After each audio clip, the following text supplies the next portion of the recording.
The trade deadline day is here. The Pacers have still not made a move. One of the few teams left that have not, but a lot has happened that impacts them. Some new reporting about them on the day of. We have a lot to break down today, including moves to still watch for on today's Locked On Pacers podcast.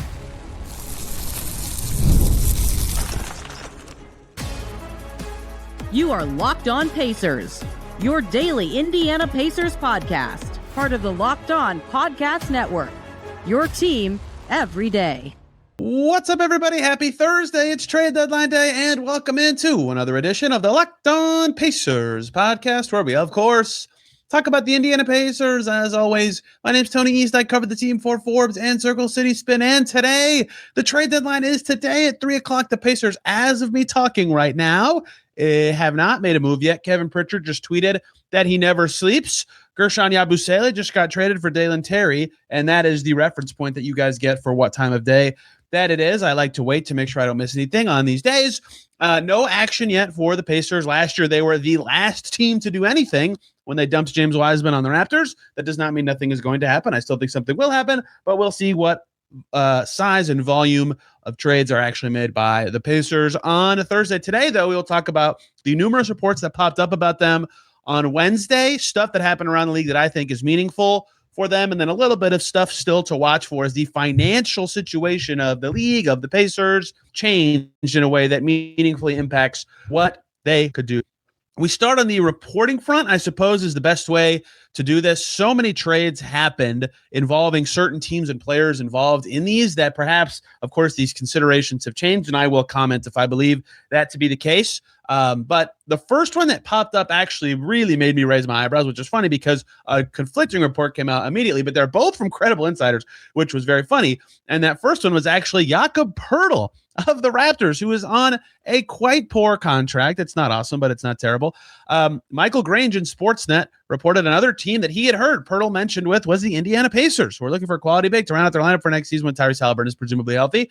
Jakob Poeltl is, let's start here, a good player. He's also been hurt all year with the back injury and has a big extension starting and has a lot of money on that. It's not as bad as people say. It's only 3.5 years long before a lot of the guaranteed money really fades away instead of the 5 years, but that's a bad contract. I don't think the Pacers should be wanting to take a bad contract right now and trading for Poeltl at his salary would take a lot of players to do so. And so unless they're getting very handsomely compensated by the Toronto Raptors, that is not something I think that they should be interested in. I would presume that would be all I would say about this opinion, but then much easier in the Stein line. This was a dual post from Jake Fisher and Mark Stein. I believe this one was just from Jake Fisher. He said, sources say that the Pacers, despite their well-chronicled search for size, have not registered interest in Jakob Poeltl. So how about that for a fun, interesting start to deadline day?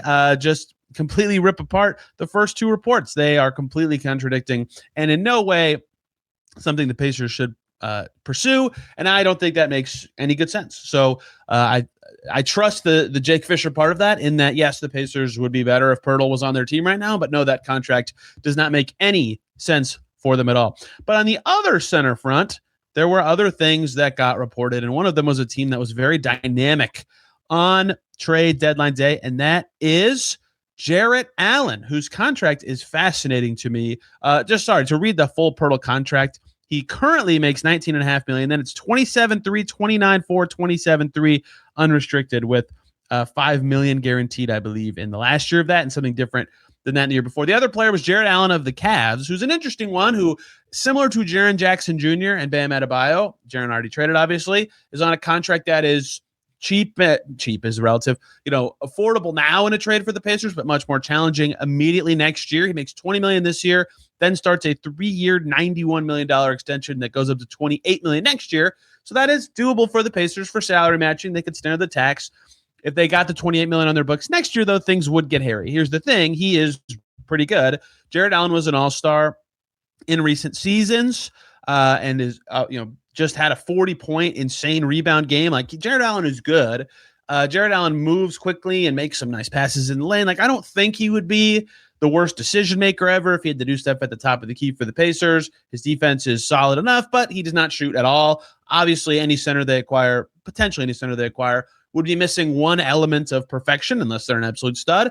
But Jared Allen at least passes the smell test for me of like, yeah, I would understand why the Pacers did this, but they would certainly immediately be met with a financial cliff next year by adding Jared Allen's $28 million to their books, depending on who went out. If they only trade away Mathurin, Isaiah Jackson, and one other contract, they would probably be flirting with the luxury tax next year, basically without adding or re-signing any of their own players after the draft, which is hairy, but their team would basically be complete. So it's not a critical thing. They could get under midseason if they needed to, or if they got really hurt.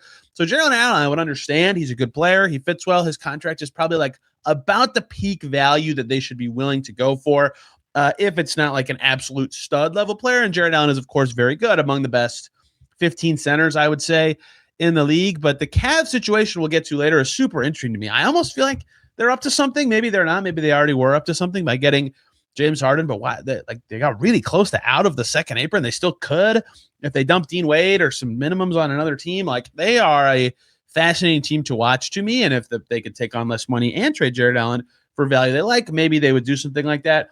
So this is fully package dependent. Obviously, if the Pacers get Jared Allen at a price that makes good sense, I would think that that's a good move for them. If it costs some expensive assets or some salaries that to get off the books next year and help them keep their team spending at a level they like, I would not like it as much. But this one is a TBD. We will see. But it does make sense given what the Pacers' needs are and what his contract actually is. This one is goofy to me. They were listed. I can't find this one now that I was searching for it. The Pacers listed as an offseason suitor for Walker Kessler. My question would be how? That would have to be a sign and trade from the Jazz to the Pacers, because there's no way the mid-level exception that the Pacers will have will be enough to get Walker Kessler. A double sign and trade is a thing if they wanted to trade Ben Mathurin for Kessler at that time, but that is exceedingly confusing. And who knows how that could go. Wow. As I'm talking, Jake Fisher just reported, after trading James Harden to Cleveland this week, the Clippers have been receiving calls on starting center Ivica Zubac with the Pacers prime among his suitors. He would be a supreme fit. This is great. Real-time reactions. He is the best. If he is available, he is the best center actually available to me. And people keep talking about his speed. He doesn't shoot like Jared Allen either, but he's better than Jared Allen at like almost everything. His contract is super affordable for the next 2 years plus the rest of this year. He's really good. He would be a huge talent upgrade for the Pacers. He's as good as Miles Turner, if not potentially even better, on a good contract. That would be quite the haul for them to get. I would think that would take 2 contracts and picks in future years. Wow, what real-time reaction. I'm like really scrambling to put this together. Obviously, I've thought about Zubac before, and he's been lightly reported. He's at $18 million this year, $19.5 the following year, and $21 in 2027, 28, right on the Pacers timeline of when their best players are under contract as well. Tyrese Haliburton, Pascal Siakam, and is just a really great player, really good on the boards, really good defender, in the paint especially. A smart, heady kind of player. He was listed out for personal reasons for the Clippers, who are playing right now against the Cavs. I believe he had a kid, and that's why that happened. The reporting was that it was not related to trade reasons, but obviously he's very good. And if the Pacers can get him, they should at least try to do so. Wow, what timing to throw that one in there. We will see about that one. I did not have that one in my notes to run through now, so I don't have as much commentary on this one. But if the Pacers are going for Zubac, I mean, he would be that would be a great fit, and their starting 5 would be awesome if Zubac is on the team. But what goes out for him would be a critical here. If they can do it with just contracts that are superfluous or not important to them and picks, that'd be a great trade to me. If it requires one of their rotation guys, it depends on which one or what the picks are. Obviously, all the things of that nature are very important to this. But the Clippers certainly, after trading away James Harden, their kind of direction they're going is interesting. He's just better than Jared Allen, though. So if they could get Zubac instead of Allen, yes, that is something I think that the Pacers should pursue. Look at that. The podcast getting derailed in the first segment. That's always my stress with doing these and recording these late in the night. I have to do Locked On NBA Game Night later, and I'm just dreading the opportunity that a Pacers trade specifically happens during that. Back to Kessler, though. A double sign and trade is in theory a thing, but I think Kessler's salary would be much higher than Mathurin, so the matching would be complicated. They probably can't sign him. It's not impossible, but that's basically the only way I can see that being reasonable. So I count me as skeptical, even though Walker Kessler would obviously a great fit for the Pacers. It's just very structurally challenging to do. The last one from this also comes from Jake Fisher in the Steinline. I'm just reading Jake Fisher posts for this segment.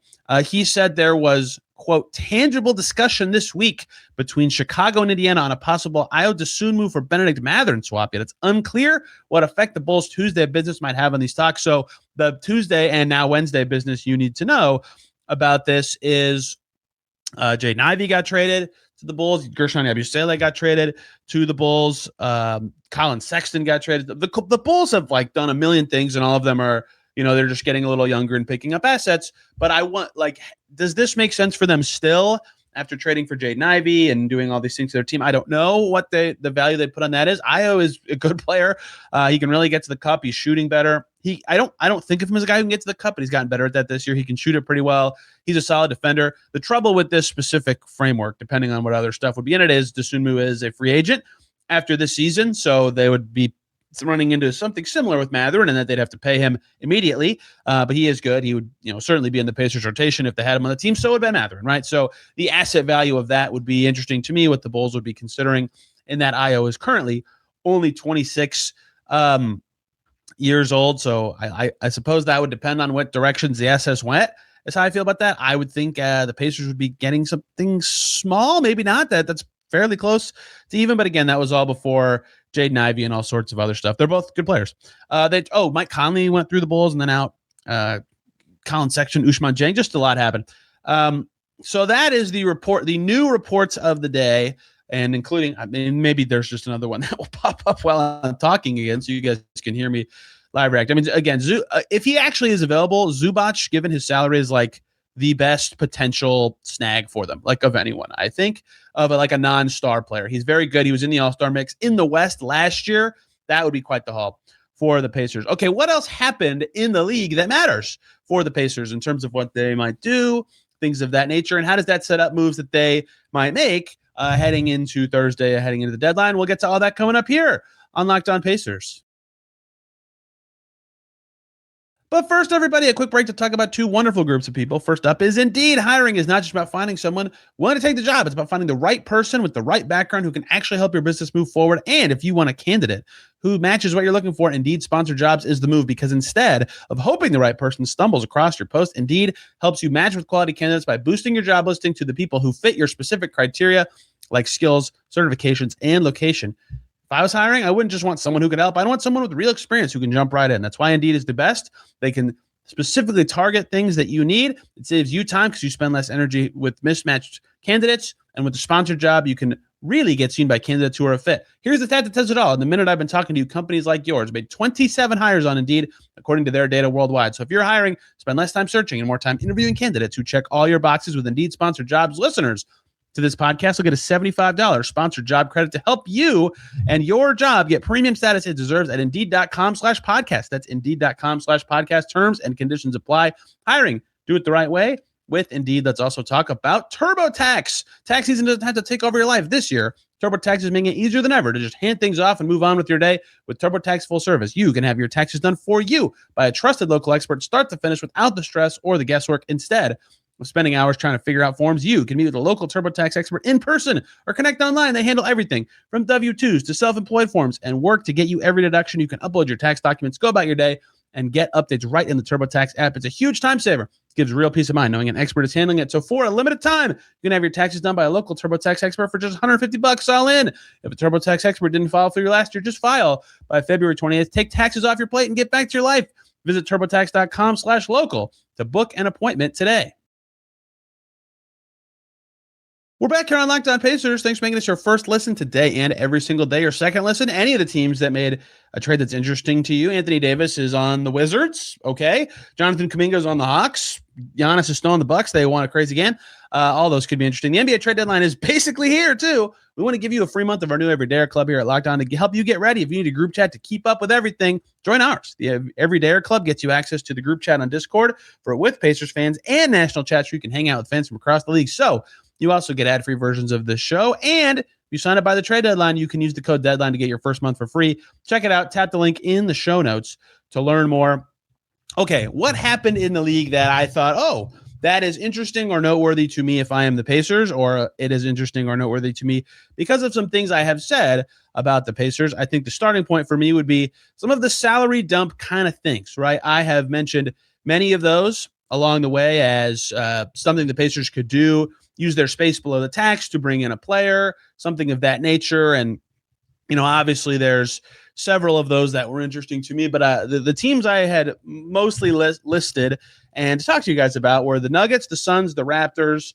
Those were the three that felt like the most dramatically obvious that they would try to get under. They were so close. The Nuggets have not done anything yet. I mean, they are a stone cold lock. They need to convert Spencer Jones's two-way. They need a roster spot at all, and they don't have that yet. Hunter Tyson could get them under, Julian Strawther, Deron Holmes, something like that. So keep an eye on Denver still. The Suns have not done anything yet. They are so close to the tax. It would be stupid for them not to get under. Nick Richards has been the floaty name for that team, and he was connected to the Pacers before. So that is also worth keeping an eye on, that those two teams have not done anything. But there were a lot of teams that did do something, and not even just the teams that you would expect to, right?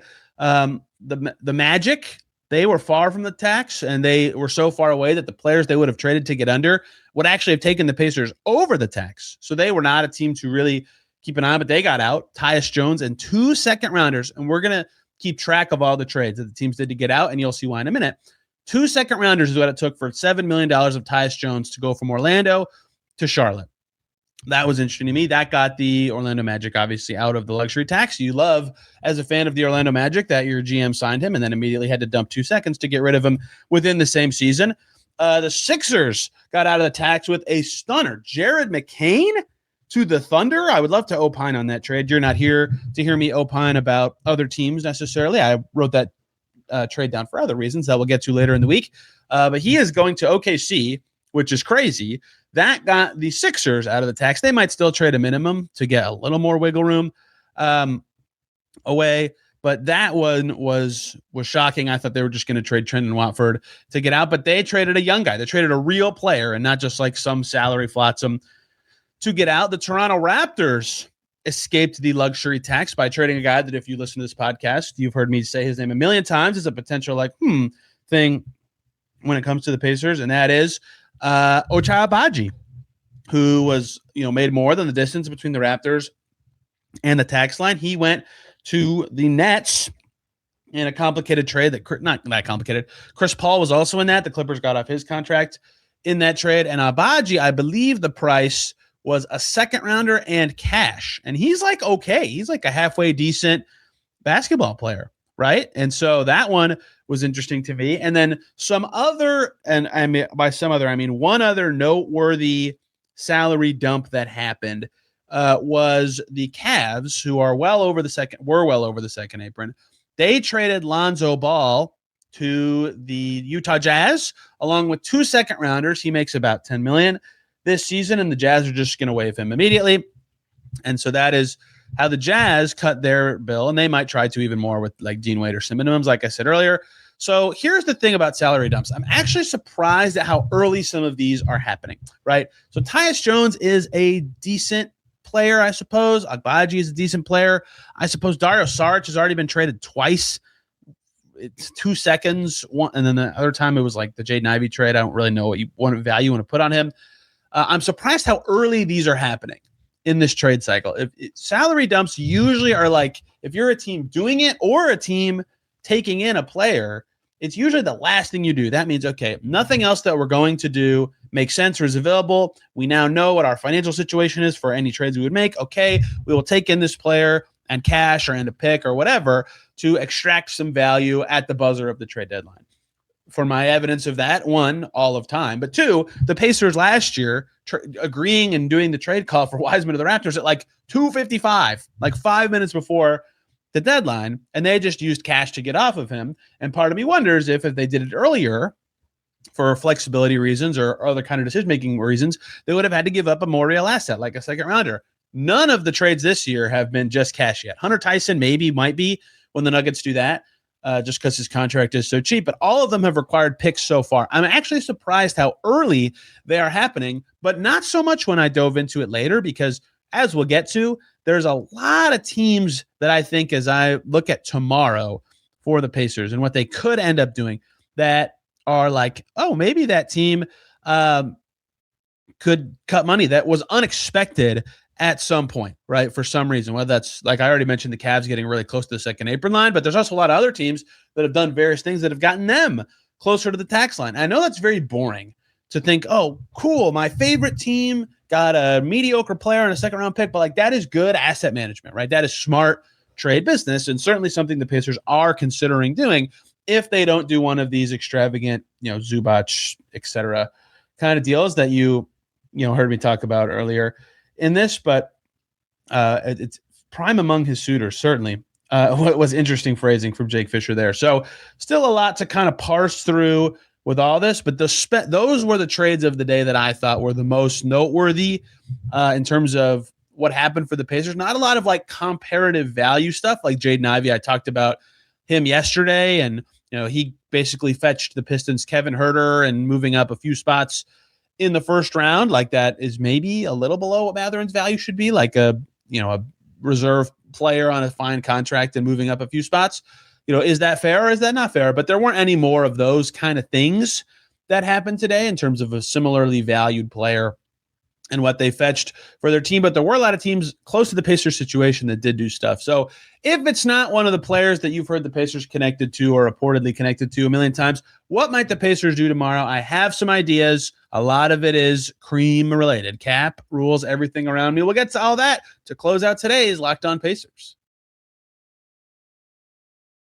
But first, everybody, let me tell you about FanDuel. It's the last call for football on FanDuel. One final Sunday, one last kickoff, the final chance to get in on the action before the NFL season officially comes to a close. This is Super Bowl 60, and FanDuel is making sure you are right in the middle of it with a special offer just in time for the biggest game of the year. Whether you're backing the favorite, riding with the underdog, or building one last same-game parlay, this is the game everyone's been waiting for. This is where predictions turn to plays, stats turn to storylines, and every snap feels bigger. It's the perfect way to cap off the season and make the Super Bowl even more exciting from kickoff to the final whistle. If you're a new customer, bet just $5. You can get $200 in bonus bets if you win. Make it count, because after the Super Bowl, the season is over. Last call for football on FanDuel, an official sportsbook partner of Super Bowl 60. Visit FanDuel.com to get started. We're back here on Locked On Pacers. Thanks for making us your first listen today and every single day. Your second listen, Locked On Mavs. How the heck did they get anything significant for Anthony Davis? Is shocking to me. Good for them. Locked On Mavs will have more on the most noteworthy player traded so far by a mile. And that one came out of really nowhere. So obviously stuff to watch out for on the final day would be the classic names, right? What's up with Mathurin? Daniel Gafford, Zubac, Allen, all the guys I mentioned earlier. But, I guess Walker Kessler, if there's any chance he would leave in free agency, but I sort of doubt it. Yves Missi, Nick Claxton. Have I missed anybody? Jose Alvarado hasn't gotten traded yet. And the Pelicans, who the Pacers were connected to at one point, have done nothing. The Hawks traded away a center, so Okongwu probably even more or less available than previously thought. I think that's all the names that have circled around. So that's obviously all stuff that they could still do. None of the players that they've been connected to have moved yet. So that's obviously at least something to keep an eye, besides Keon Ellis, I should say, have moved yet, which is, of course, worth noting. But those are obviously things to keep an eye on. I'm going to call it that if the Pacers get Zubac, it would be Mathurin, Jackson, and 2 firsts. Maybe even like a little more than that, if that is the trade that they ultimately decide on. I'm still thinking about that one. I've had time to think about all the rest of the things that happened today. Now, the other stuff is what new suitors have become available, right? This is, again, the not exciting things that would happen. But, Dallas got out of the luxury tax too in their Anthony Davis trade, for example. What kind of cap trades are now available to the Pacers that maybe weren't, right? So, for example, the Suns and Nuggets still have not gotten out of the tax. They almost assuredly, both of those teams will. Nick Richards, I already talked about it. Hunter Tyson, Strother Holmes. Is there anyone else? Nigel Hayes on, I almost said Davis Hayes. I think it's Hayes Davis, whatever. The former Wisconsin player on the Suns. He's a candidate, right? Any of those guys, if you get a second along with them. Now, what you've seen happen is, what I wanted to hammer home is, Agbaji makes about $5.5 million, a little less than that. Dario Saric makes a little less than that. Lonzo Ball makes $10 million. 2 seconds were required to dump him. 2 seconds were required to dump Saric. 1 second was required to dump Agbaji, although he's like a halfway decent player. 2 were required for Tyus Jones at $7 million. So that makes me think the Pacers space right now at $5.6 million away from the tax. It's about somewhere in between there.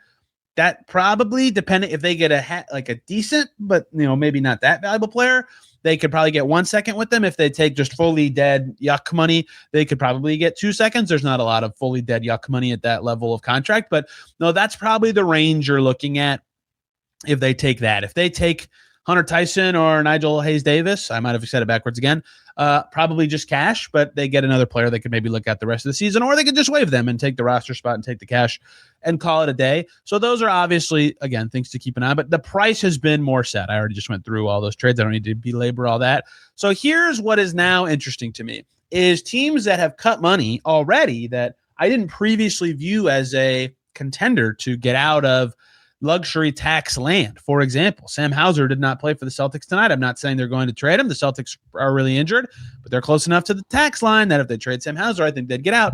The Clippers, after doing this Harden Garland thing, they made one other move, I think. I don't know. They're actually maybe close enough that they could get out of the tax by trading like a mid-sized contract. Am I missing a trade they did? I can't remember. Maybe I have them incorrect in my notes. The Minnesota Timberwolves dumped Mike Conley on the Bulls, who then dumped Mike Conley on the Hornets. Could they try to actually duck the tax, right? With the not Bones Highland, what am I saying? With like a Rob Dillingham or mid-sized contract kind of trade. I'm not saying any of these players will be available to the Pacers per se, but there are more teams trying to duck lines than I previously thought because of previous moves that they made. Anthony Simons for Vucevic, for example. So that's one factor to keep an eye on. The other one that I maybe didn't touch on enough pre-deadline that I have thought of as a theme as this kind of day has progressed is like Detroit is interesting to me now because they have Dario Saric that they got from that Ivy trade, and they want to convert Dennis Jenkins from his two-way, clearly, right? And he's out of days. He's been active 50 times. So they could just waive someone and open up a roster spot and convert them. They're far enough from the tax.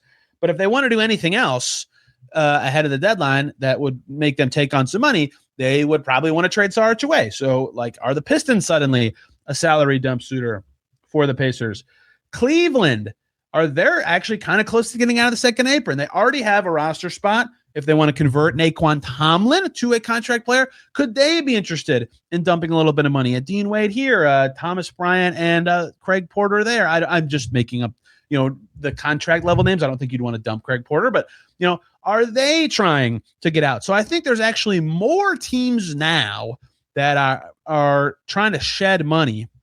The Nets took on contracts. The Hornets have taken on contracts. The Bulls have taken on contracts. Some money has already moved. But now those teams are close enough to thresholds that it seems reasonable to me that they would want to potentially shed even more, especially if it gives them benefit of getting a two-way player on their team onto a standard contract that they can actually do something with, right? So it's not all the tax for these teams. It's the Cavs with an apron. Do the Dallas Mavericks still want to dump a player to get Cisse and Nembhard converted? But they have a lot of guys they could just waive that they got in this Davis trade. Chris Middleton might get bought out, for example. Like they might not have to make a trade, but they might want to get something going. Golden State, I typed down because of Pat Spencer. He's very close to hitting his maximum days on his 2A. And then after I typed it, they traded ex-Pacer Buddy Hield plus Jonathan Kuminga for Kristaps Porzingis, and then just threw Trace Jackson Davis to the Raptors. So they definitely have the roster spots for Pat Spencer now. No issue there. Minnesota, how are they going to keep Johnny Juzang and Mike Conley? Like, do they need they have a lot of reasons to me that I'm keeping an eye on them. Obviously, they're in the honest thing, but even beyond that, to get off of a contract or two, they are at least an interesting one. So I would say the teams that have emerged the most to me as interesting Pacers trade candidate teams would be the Pistons, the Timberwolves, and the Cavs, as I just ran through this exercise. But obviously a lot of the earlier contenders are there, and those are just teams for cap reasons. There's obviously, if they're going for the upgrades, a million ways to go. And keep in mind, like, teams can just waive somebody if they need just a roster spot. The player has to be like halfway decent for it to make sense. But, Pat Spencer, Naquan Tomlin, Johnny Juzang, Dennis Jenkins, I think I already said all of them. Portland is another interesting one here in that they have Sissoko and Caleb Love on two ways that might need to be converted, but they're a tricky team to figure out exactly what they might trade away. So that is all of the stuff that has happened on Wednesday/Tuesday that I think is certainly noteworthy for the Pacers and their considerations at the trade deadline. I'm aware that a lot of that was salary cap minutia related, but the rumors of the day crescendoing to Zubac coming up on my phone as I'm talking, certainly a very interesting day. So we will see where this all goes for the Pacers. We will see where this all goes at the deadline. I certainly think they will do something because of their roster spot and financial situation. How significant that something is, we will see. We'll have it all right here on Locked On Pacers. They actually practice tomorrow, so we'll be hearing a little bit from the Pacers. So we'll see how this all works out and what situation I'm able to podcast from. Thank you all so much for listening today. You can find me on social media at Tony R. East and this podcast at Locked On Pacers. We'll be back tomorrow talking about whatever the Pacers did, or if they don't do anything, they don't have to, did not do. Till then, everybody, have a wonderful day.